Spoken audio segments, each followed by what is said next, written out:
All right, hello everyone. First of all, I want to thank you for having me here today. It's great to see this conference taking place again and to see all the talented people that are participating. I want to spend the next 15 to 20 minutes talking about teams, team dynamics, and how to help facilitate great teamwork. This is what I do on a daily basis and what I burn for. To me, there is nothing more rewarding than helping other people reach their potential and the joy that is found in great collaboration. So I want to talk about building tough teams. I'll begin with a little background. In a previous life, I used to work in IT. My primary role was tearing apart computers and putting them back together. I was good at it, but I had no love for it. I wanted to work with people. So eventually I went to the university where I graduated with a bachelor degree in education. I had planned on working with kids. Specifically, I planned on working with kids that had it rough, kids that the system couldn't accommodate to, and I was interested in resilience. But then my husband decided to change gears as well. He wanted to set up a game development company with some of our mutual friends. He asked if I wanted to help out, just a little bit. That was about a decade ago. So I didn't end up working with kids at all, or so I thought. But I ended up working with games. Close enough, right? Rather quickly, I took on the role of a producer. Probably because most of us wanted to work on making the games, but I still wanted to work with people. And I found that my educational background was very applicable to this role. Throughout my career, I've produced a good number of games. In most cases, they were produced on time and on budget. And I am proud to say that the teams always felt that they had accomplished something. And today, I help my teams at King to explore new IPs and thinking about the next big thing.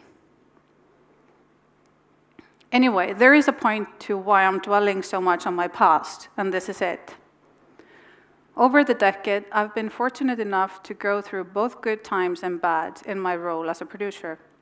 I've gone from the struggles of the entrepreneur to operating within a financially successful and growing businesses, to trying to help deliver games in the middle of a financial crisis.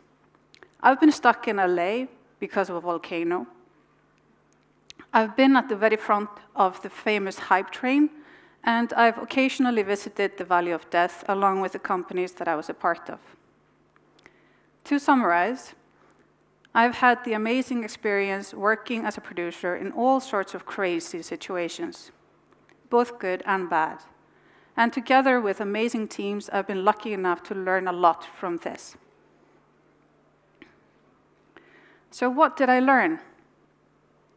I've learned that both good times and bad cause pressure and stress. The external environment surrounding a project always has some effect and pushes unexpected things into the work. And the show still, like Freddie said, must go on. Whether you are the band of Titanic going down with the ship, or the Beatles playing on a stage, even as fans try to rip your clothes off, you need to deliver. And the only way that's going to happen is through excellent teamwork.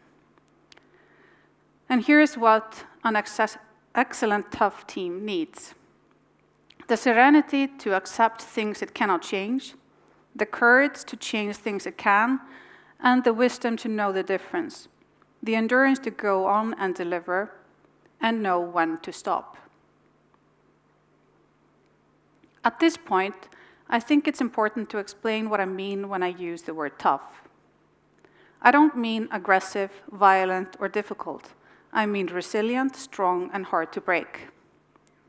A tough team has the ability to deal with external stress and disturbances as a result of social, political, and environmental change. So how do you become tough? Here's a little story.